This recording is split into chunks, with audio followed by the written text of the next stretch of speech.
The next item on the agenda is a decision item on a proposed regulatory document, REGDOC-2.2.4, fitness for duty, managing worker fatigue as outlined in CMD 16-70 and 16M 17.A. I understand that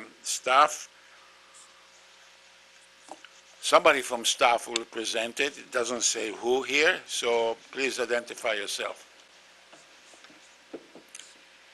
Bonjour, Monsieur le Président, membres de la Commission.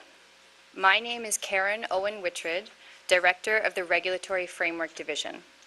With me today are Greg Lamar, Director General, Directorate of Safety Management, André Bouchard, Director of the Human and Organizational Performance Division, and Helen McRobbie, Human and Organizational Factors Specialist from the Human and Organizational Performance Division. We are here today to request that REGDOC 2.2.4, Fitness for Duty, Managing Worker Fatigue, be approved for publication and use by CNSC staff in assessing the acceptability of licensees' provisions for managing worker fatigue. Before turning the presentation to Monsieur Bouchard, I will briefly review where REGDOC 2.2.4 is situated within the CNSC's regulatory document framework. To enhance accessibility of our regulatory expectations, the CNSC structures our regulatory documents according to the framework shown here. This slide shows where REGDOC 2.2.4 fits into the CNSC's broader document framework. It is situated within Section 2.2, Human Performance Management. Fitness for duty is going to be addressed in two different regulatory documents. The one we are presenting today focuses on worker fatigue. In March, we will be presenting a second regulatory document addressing fitness for duty more broadly. I would now like to turn the presentation over to Monsieur Bouchard. Thank you. Bonjour. Mon nom est André Bouchard.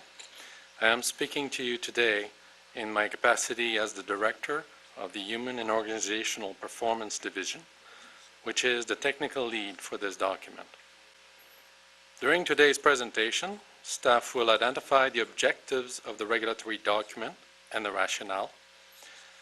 We will describe the history of the CNSC's actions addressing workers' fatigue and the input considered as the document was developed. We will take you through the public consultation process, identify some of the key themes from the comments received, and provide you with an overview of the content of the document. The presentation will close with a discussion about implementation, staff's conclusions, and recommendation to approve the REGDOC 2.2.4 for publication. REGDOC 2.2.4, Managing Workers' Fatigue, sets out CNSC's proposed requirements and guidance for managing fatigue-related risks at high-security sites across Canada. The REGDOC will provide a consistent, transparent, risk-informed basis for licensing and compliance activities. The objective of these requirements is to minimize the potential for fatigue-related errors that could affect nuclear safety and security. I will now turn the presentation over to Ms. McRobbie. Good afternoon. I am Helen McRobbie, and I am a Human and Organizational Factors Specialist with the Human and Organizational Performance Division at the CNSC. The CNSC focuses on risks associated with human performance because workers are a key contributor to nuclear safety and security. The workforce at nuclear plants is well-trained and highly skilled. There is a minimum number of people with the right qualifications on site at all times who can address any operational or security issues that may arise. Some of these workers are certified by the CNSC because of the direct impact they can have on nuclear safety. The General Nuclear Safety and Control Regulations require licensees to ensure the presence of a sufficient number of qualified workers. It is implicit in this requirement that workers must be fit for duty. Science shows that fatigue can degrade a wide variety of cognitive abilities, ranging from vigilance to decision-making. The effects of fatigue have been called cognitive slowing. Fatigue changes a person's brain functioning. No matter how well qualified a person is, fatigue can degrade his performance. Fatigue has been identified as a factor in high-profile events in various industries. Researchers have also pointed out that many high-profile events have happened in the middle of the night, and fatigue was likely a factor. Due to the effects of fatigue on performance, risks related to fatigue must be effectively managed. The CNSC's limits on hours of work address 3 types of fatigue. Acute fatigue is caused by extended hours awake or restricted sleep short term. Research consistently shows significant performance declines after approximately 17 hours awake. A daily limit on hours of work and minimum daily recovery periods are aimed at limiting acute fatigue. Cumulative fatigue is caused by mild sleep restriction over a series of days that results in insufficient recovery from acute fatigue. Research shows that performance impairments increase as sleep loss accumulates across consecutive days. Cumulative fatigue is addressed through limits to the number of consecutive shifts and recovery periods. Night work poses a greater risk for fatigue than day work due to the body's natural rhythm that varies over a 24-hour period, known as the circadian rhythm. People experience fatigue when they work through the night because the body's natural tendency is to sleep at night. Night workers may also struggle to sleep during the day since the body's natural tendency is to be awake. Recovery from fatigue requires sufficient sleep. To summarize this slide, a person's work schedule can affect fatigue because it sets the boundaries for the timing and duration of sleep. With this regulatory document, the CNSC will formalize its position on fatigue and provide clear, enforceable, and risk-informed requirements for the management of fatigue. This includes expectations related to 12-hour shifts. Although other jurisdictions in Canada have some limits on hours of work, no other Canadian regulator addresses fatigue and hours of work for the purpose of ensuring nuclear safety and security. Lastly, fatigue is one of the impairment risks that affects fitness for duty, and it needs to be addressed as part of the CNSC's regulatory initiative for strengthening oversight of fitness for duty. The CNSC has been active in the area of worker fatigue for many years. Nuclear reactors have certain workers who must be on site at all times. Round-the-clock coverage used to be achieved by 3 8-hour shifts instead of 2 12-hour shifts, as is done today. Ontario Hydro was the first licensee to request the Atomic Energy Control Board's approval to change from 8-hour to 12-hour shifts in the 1980s. At that time, Ontario Hydro included what is now Ontario Power Generation and Bruce Power. During Ontario Hydro's trial period of 12-hour shifts, the AECB hired a research consulting company to prepare a report based on scientific literature and on Ontario Hydro's experience during the trial period.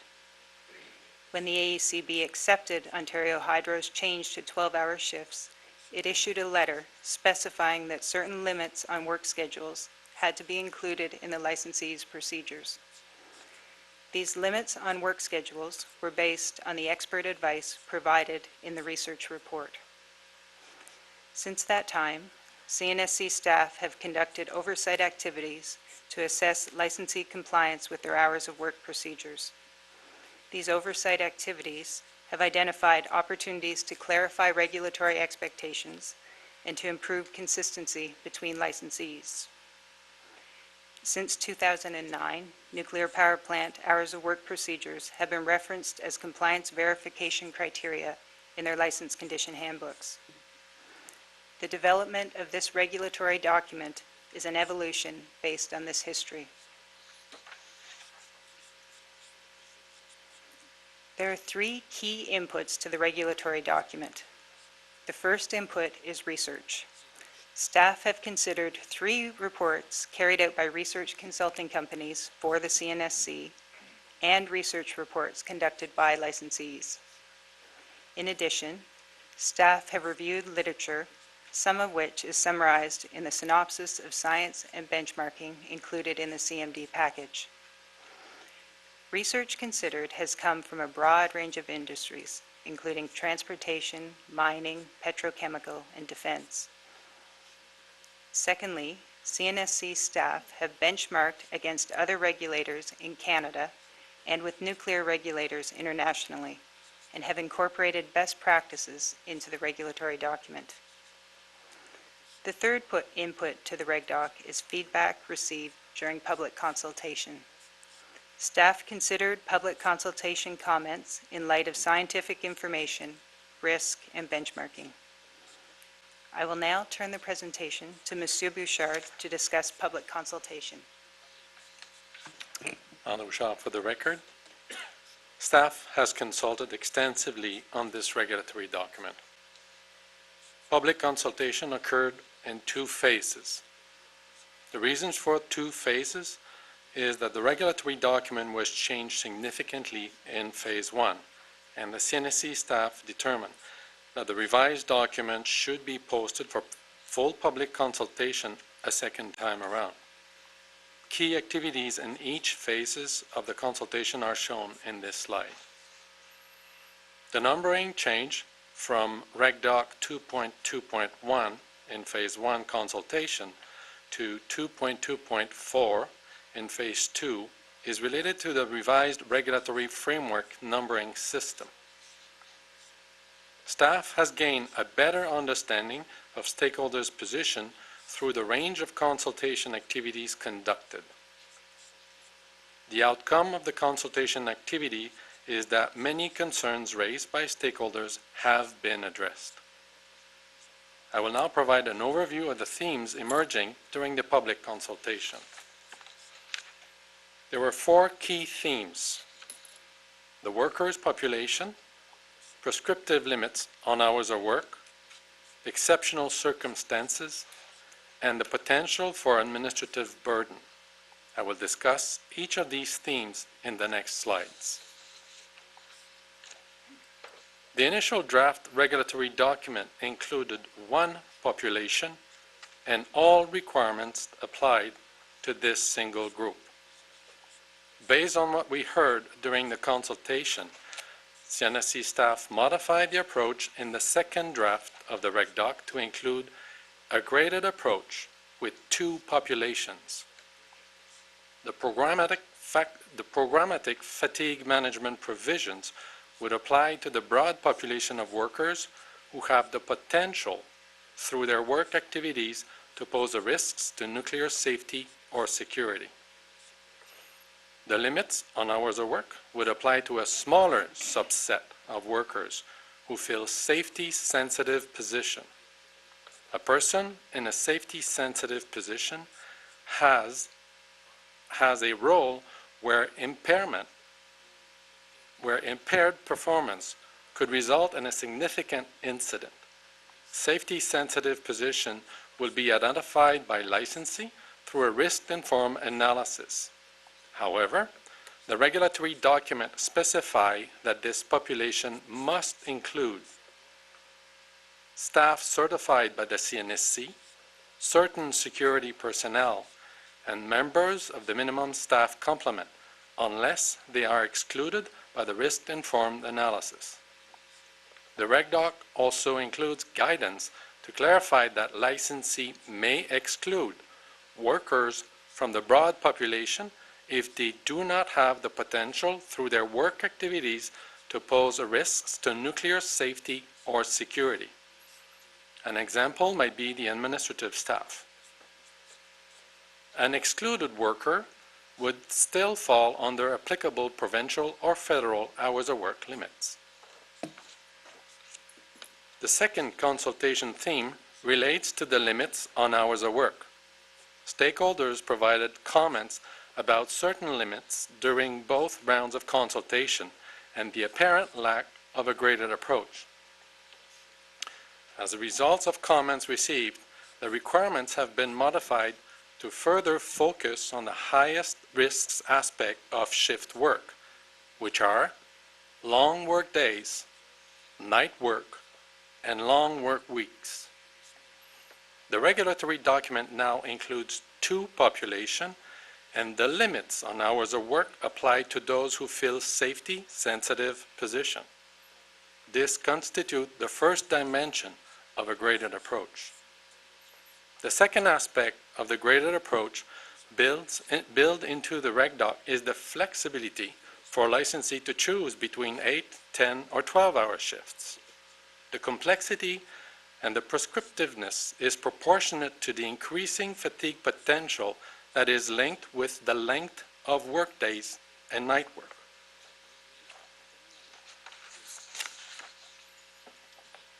The third consultation theme relates to exceptional circumstances. The REGDOC recognized that the licensee may have to exceed limits on hours of work during exceptional circumstances, such as severe weather. The REGDOC also includes guidance about measures that licensees should implement during these exceptional circumstances, including those when workers must remain on site for longer than 16 hours. Examples of these measures are providing reasonable accommodations for workers to obtain restorative sleep and delaying non-essential activities. The REGDOC also includes record-keeping requirements during exceptional circumstances. Records would enable CNSC staff to maintain oversight of these occurrences. The final theme in the potential is the potential for administrative burden. The document has been modified in a variety of ways with the intent of reducing the administrative burden while not compromising safety. As already described, the most significant changes is applying the limits of hours of work and recovery period to a smaller group of workers who fill safety-sensitive positions.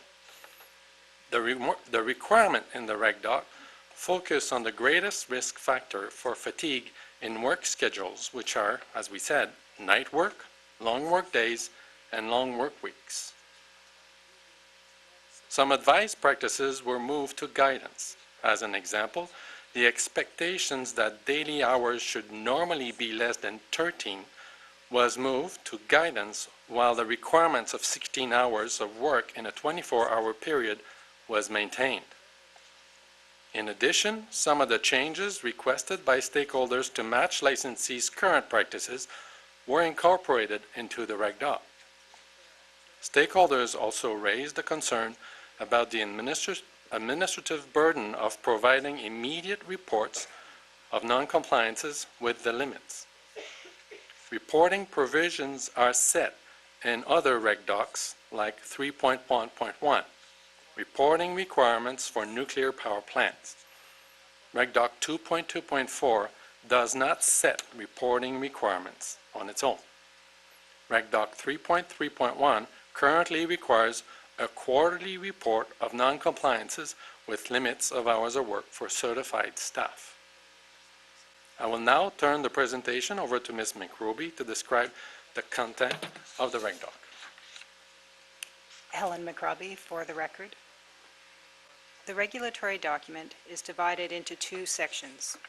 The first section includes fatigue risk management elements that apply to the broad population of workers. The second section includes limits on hours of work that apply to a smaller set of workers who fill safety-sensitive positions. This slide provides an overview of the programmatic fatigue management elements included in the REGDOC. The programmatic elements have been identified through a research report prepared for the CNSC in 2013 and through research and benchmarking with other industries. These elements are consistent with licensee management systems and the Canadian Standards Association N286 management system requirements, but add specificity related to fatigue management. The programmatic elements are also consistent with the upcoming Fitness for Duty REGDOC that will be presented to the Commission in March of 2017. Staff want to highlight that the problem identification and resolution section has been based on a best practice from the Transportation Safety Board. The Transportation Safety Board is an independent body that investigates transportation events. When they investigate events, they look at work schedules and the role of fatigue. The problem identification and resolution section draws on the methods used by the Transportation Safety Board. The second section of the REGDOC, which applies to workers who fill safety-sensitive positions, includes limits on hours of work and recovery periods. The goal of the limits is ensuring workers have sufficient sleep opportunities. Research shows 4 ways to achieve this goal. On the far left, people must be provided with sufficient time for sleep daily. The second box relates to consecutive shifts. If people get less sleep than they need daily, a sleep debt occurs. Performance declines proportionally as the sleep debt builds across consecutive days. The intent of restricting consecutive shifts is to limit the buildup of sleep debt. The third box relates to time off. Research shows people sleep more on days free from work. Time off gives people time to recover. When night shifts are worked, this time off also allows people's circadian rhythm to return to a day schedule. The final box in this framework shows limiting average weekly hours as a safeguard against cumulative fatigue. As hours worked during a week increase, research shows that people sleep less and are more likely to experience errors and accidents. Underlying this framework is the timing of work. It is clear from research that night work poses a greater risk for fatigue than day work.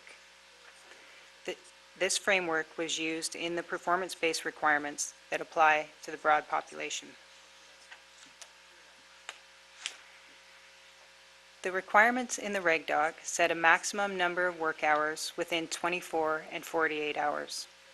Research reports conducted for the CNSC have stressed the importance of a daily limit on hours of work of 16 hours. The 2-day limit is intended to prevent 2 consecutive 16-hour shifts. The REGDOC includes a recovery period of at least 8 consecutive hours between shifts. It also includes guidance that the recovery period should normally be 11 hours, so people have a sleep opportunity in the range of 7 to 8 hours daily. Some benchmarking data is included in this slide.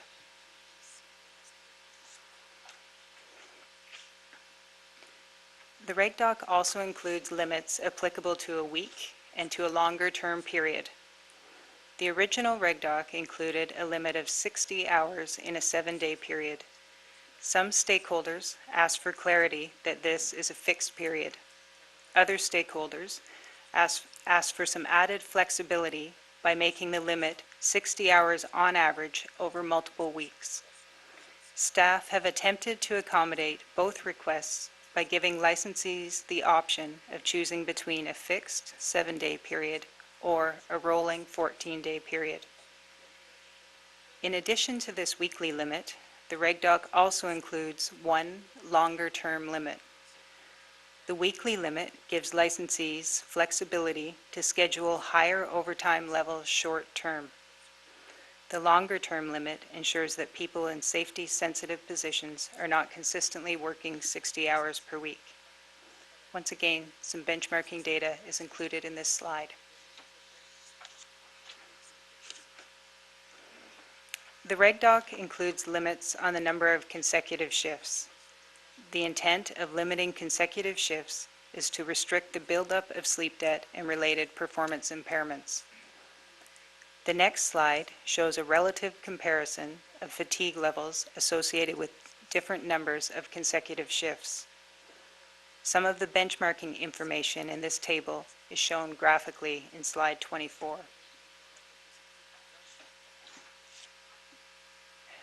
When requests were made by stakeholders to modify the limits in the REGDOC, staff considered the requests in light of science and benchmarking. As a final check, when considering requests from stakeholders, CNSC staff considered the rank ordering of limits in terms of anticipated levels of fatigue experienced.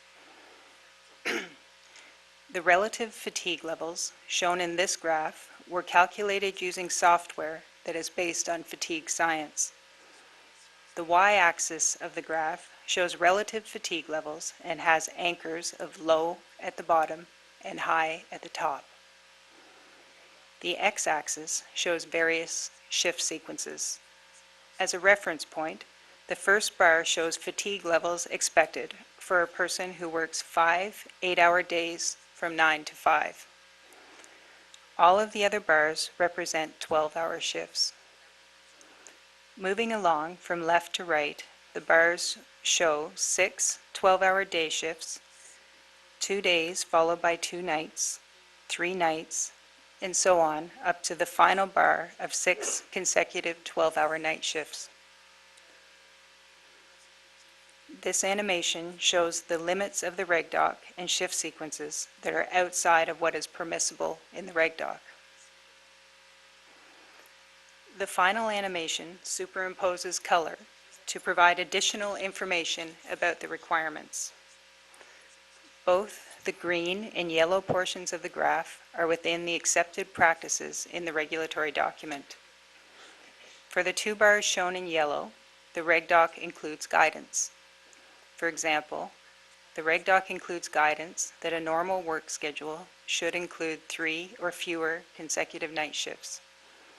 When a mix of days followed immediately by nights are worked, the REGDOC includes guidance that a limit of 2 night shifts should apply.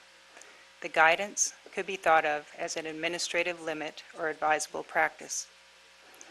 The shift sequences shown in red are outside the limits of the REGDOC.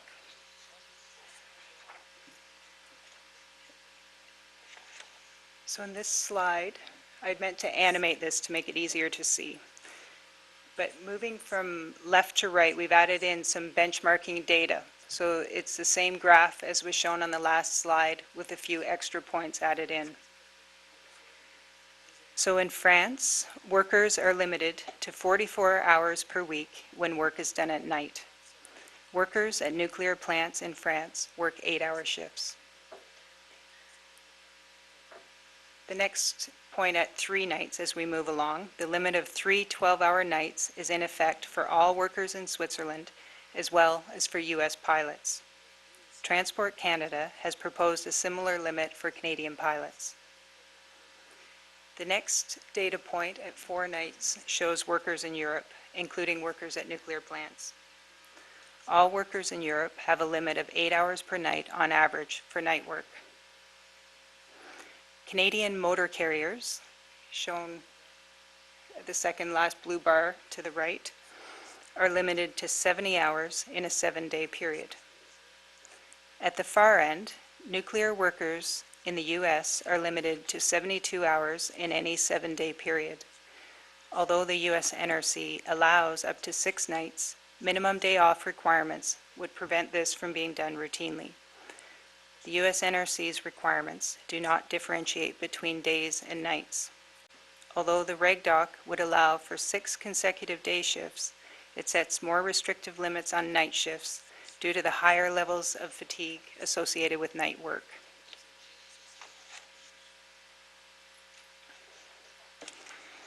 This is the same graph shown again with sequences currently scheduled by licensees. OPG and Bruce Power normally schedule up to 3 consecutive 12-hour night shifts. CNL security workers are scheduled to work up to 2 12-hour day shifts, immediately followed by 3 night shifts. New Brunswick Power currently schedules up to 4 night shifts. As a note, all scheduled hours of work fall within the limits of the REGDOC.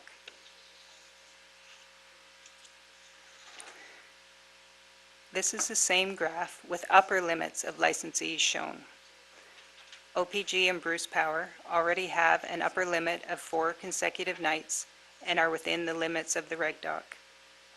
CNL Security is currently permitted to work 2 days, followed immediately by 5 nights. MB Power currently allows up to 6 night shifts. I will now pass the presentation over to Monsieur Bouchard, who will discuss implementation. André Bouchard for the record. If approved, REGDOC-2.2.4, Fitness for Duty Managing Workers' Fatigue, will be immediately published on the CNSC website following the Commission's decision. REGDOC-2.2.4 will be added to the Recommendation and Guidance sections of licensees' LCH. An implementation plan and timeline for including the REGDOC as compliance verification criteria in the LCH would be established through consultation between CNSC staff and each licensees. CNSC staff will monitor implementation progress. In the meantime, licensees' hours of work, which are currently compliance verification criteria in the License Condition Handbook, will remain for routine oversight. The next 2 slides provide an overview of the implementation challenges raised by New Brunswick Power and Canadian Nuclear Laboratories during consultation and again in letters to the Commission Secretary last week. New Brunswick Power has identified several sections of the REGDOC that they are currently meeting with their existing governance. Their key implementation challenges are related to 2 specific requirements: the limits of 4 consecutive 12-hour nights and the weekly or bi-weekly limits. New Brunswick Power indicated that they would also face challenges during outages.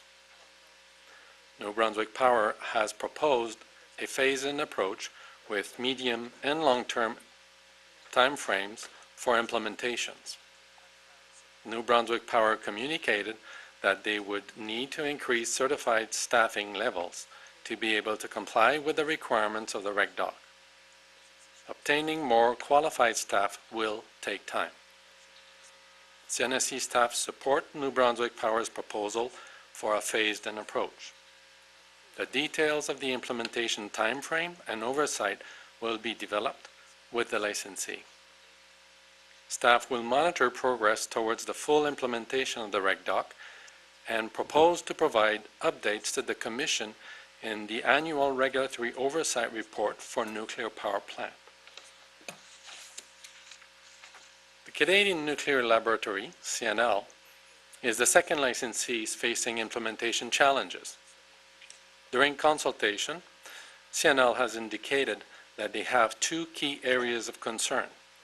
One is specific to NRU, and the second one is related to security shift schedules.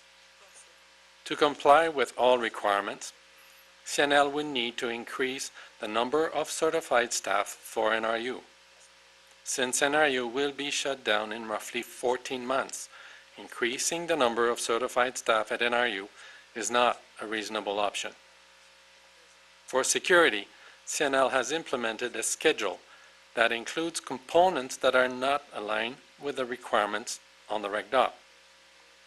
In the letter submitted by CNL to the Commission Secretary last week, they have proposed that the REGDOC be modified to allow licensees to establish their own limits on hours of work for those in safety-sensitive positions.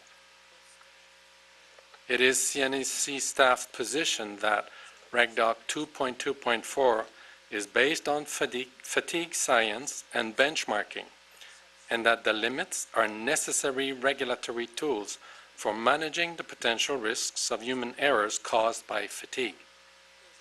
In that light, CNSC staff recommends that the Commission reject CNL's request to modify the REGDOC. Instead, CNSC staff recommends that CNL develop implementation measures in a reasonable time frame.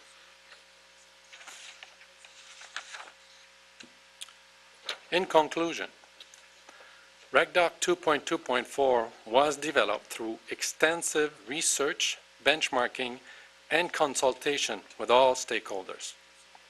In response to feedback received during public consultation, the REGDOC has been modified to the extent possible, considering science and benchmarking.